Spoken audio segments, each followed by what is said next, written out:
listen to the presentations today. I think you actually can call it to order, and then, but we just won't vote on anything today. Well, I don't No? think we have a quorum, so Okay. without a quorum, I don't think we can call it Okay. the meeting to order. Let's jump to, yes. Let's start with, I'd like to set some, so we're currently really excited about really trying to move forward on the mirror pools and the designs. And so I'd like to always start with sort of the visuals. So this is the fly-through that went through our trustees, and if you just hit refresh, yep, and it'll do. When we voted on the different options for the mirror pool, so I thought it's just nice to kind of give a visual of that space of what's going to happen. Tree lines both on the inner line of the pools as well as exteriors. Brand new seating in that area.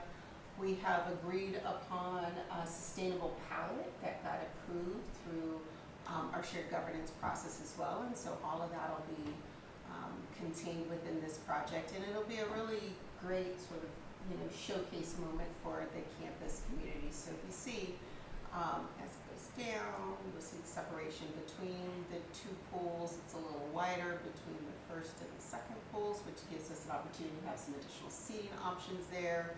Again, drought tolerant landscaping, as well as a refresh on the trees in the area.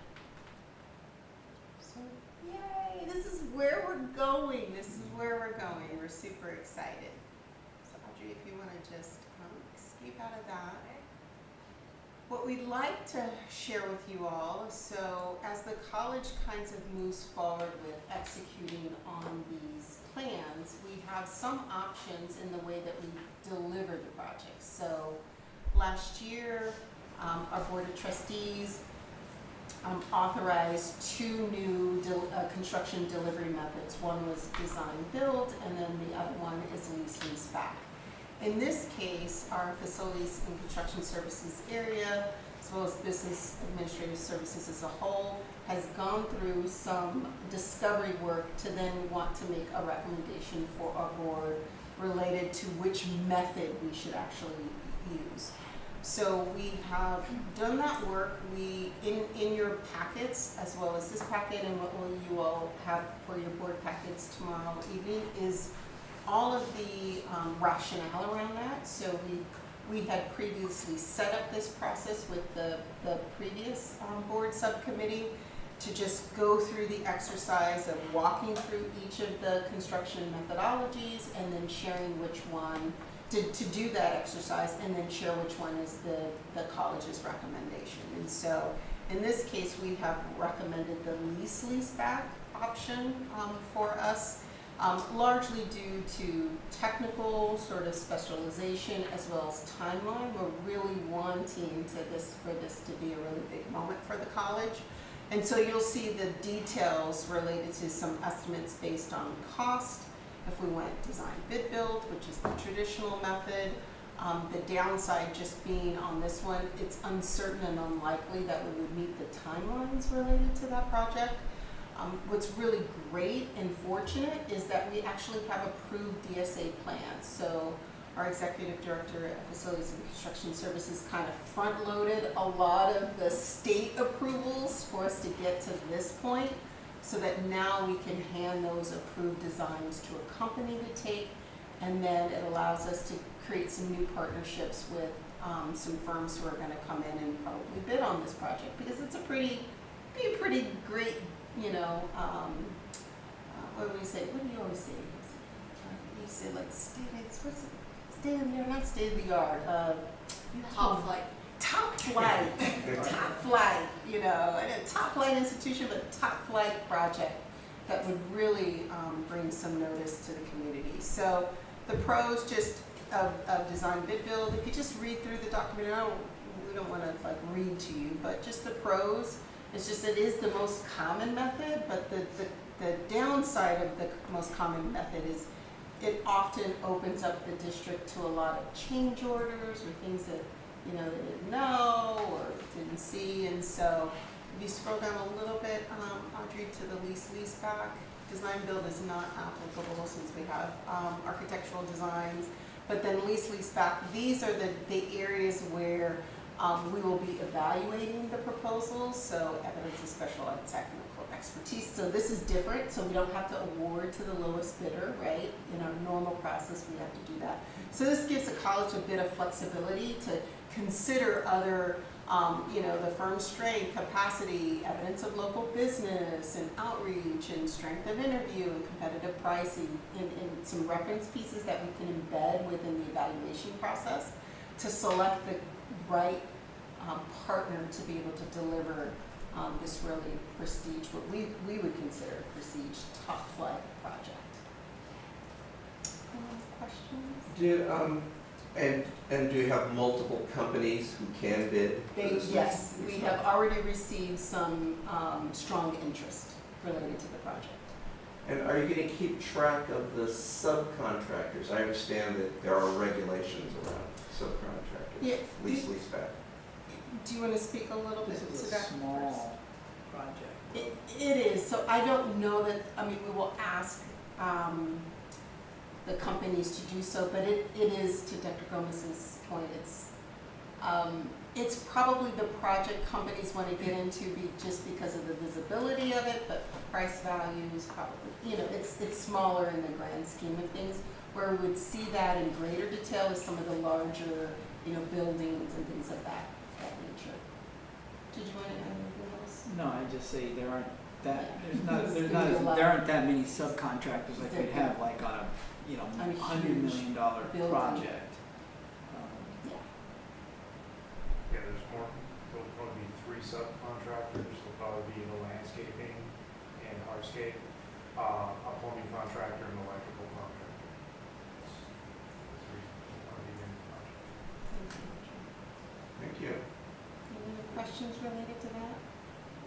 Awesome, so you'll see this on, it's already posted on our board agenda for tomorrow evening. Sounds good. I think the next real update that we always like to lead with is the facilities and construction services highlights for what's happened between last meeting and this meeting. So ask our Executive Director of Facilities and Construction Services, Richard Lorette, to walk us through some of the good stuff that's happening on campus. Yeah, if you turn, there's some visuals. Did you get a? Yeah. There's some visuals of the Serapian building. There's a lot going on. We've been partnering with PCL. They have done some staffing changes and they've got the subcontractors to staff up a little bit more.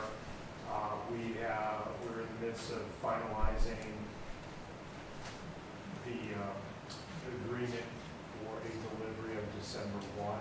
That gives us time to go ahead and put in our furniture and equipment and get ready for spring opening. We won't be open for winter intersession, but we're targeting class scheduling for the February date. We're continuing to put the exterior glazing on. Rooms are starting to get finished out. We've just recently this week, they removed the man lift on the south elevation, so now we can complete that short south elevation. And everything's looking good, and the contractor has a renewed sense of urgency on that. So we're going to remain optimistic that we can that they will deliver that December 1 date. We've got some just regular building projects that are going on. The C building here is coming through. It's about 2/3 done with its tenant improvement project. That includes new office spaces in addition to gender neutral restrooms on the first floor of this building, and also some ADA modifications to the restrooms on the second floor, and an office space, suite 221 on this floor, all get remodeled in that tenant improvement project. If you didn't, I don't know, depending on which way you came in, we're now over at Chatford Library and the E building. We are continuing with our exterior painting project. This was all in support of the 100-year celebration continuing to work our way around the frontage of the campus and going towards the interior. And that will continue even past our 100-year celebration. Annex 4 and 5 was a discussion for vet and resource, but given the new FNP update, with the proposed movement building in that footprint, we're working with the Veterans Resource Center to find an alternate location for them right now, because we don't want to move them more than once, until they would find their final resting place within the new student services building. Sexton Auditorium, we are just before launching out multiple contracts.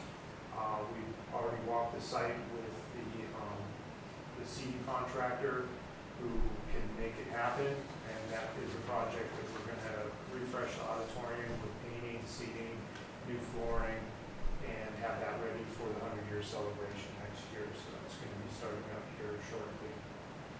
Center for the Arts, we have a replacement project on some exterior egress doors that had a latent defect, so we're redoing those doors and tying them into the fire alarm. And then we just have some other projects, campus-wide keyless access control that we're trying to get developed and get out. The Child Development Center, we're going to be putting a new fire alarm in on the Child Development Center. That's upgrading the fire alarm and for the building. And in addition to transportation, our parking lot for rehabilitation, that will be taken care of during the summertime when we're at the least amount of traffic, because we'll have to shut down certain floors of it as we rehabilitate that parking lot. That's kind of a quick wrap up of what's going on. Any questions? Lots of work going on over It's the exciting. summer. It It's so is. exciting to have a new building. So you're going to see lots of transformation and have really great opening ceremonies for selectmen. Great. Thank you so much. I think that might be it. The only thing, just so as you guys are looking through the board agenda, we always just point out if there are any Measure PCC contracts. There was only one, and it was related to the refurbishment of those dance spaces. Thank you. You're welcome. Thanks, everyone. Appreciate it. Thank you. Thank you, appreciate you. We saw great dancing at the Olympics. Yes, I saw an Australian woman dancing at the Olympics. I